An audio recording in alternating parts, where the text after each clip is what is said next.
moved from Hospital Wall to Gohagens, and now we're fishing something called the Bypass Canal in the Intercoastal Waterway.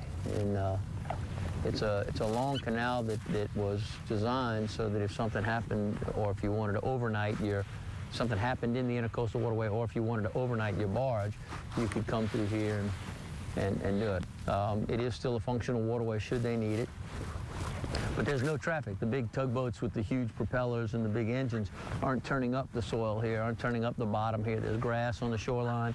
The water's pretty clean, and you have that nice drop-off because it goes down to 16 feet. So it gives you good conditions to fish. Speckled trout off the bottom. He's a little fella. No, it's good fish. Keeper, look how clean that water is. There we go. TT, you know what was inspiring about that? Seriously, when I catch a fish and he comes to the surface and he's shaking, he's kind of telling me he's not too cold.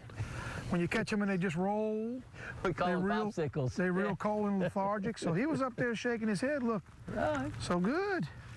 Because of the water temperature, because of the scrapes on the bottom of the fish, we're pretty certain that they're going to be on the bottom, the very bottom. So yes, we're going to continue to bounce our baits off the drop-off.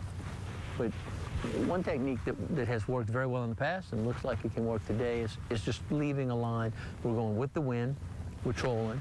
So you just throw a couple lines out back. You can just do one. I've done two, one long and one short. The trick is this, is that you see how this rod is bouncing every so often. You want your bait set in a way that it just barely touches. So this would suggest that this bait may be a little too far back. You don't want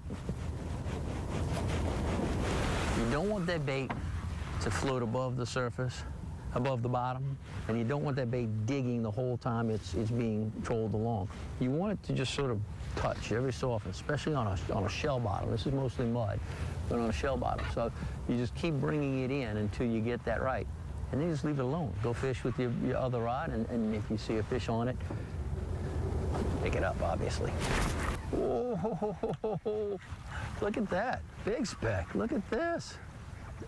Redfish. Nope. Little red. Little red. Thought it was going to be a big old speck. Turned out to be a little red. Don't you go back in that water. Get in here.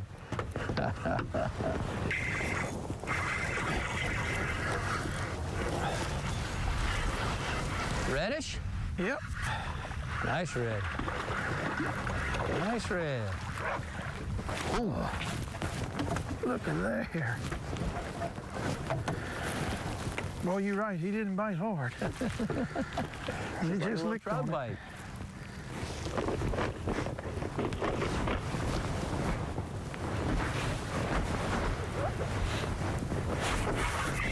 Fish on. Fish is on. Tiny guy. Trout. Little bitty guy. How far out was he? Right there. He might make a keeper if he stays in the boat. Oh, man. Good point. Oh, look at him.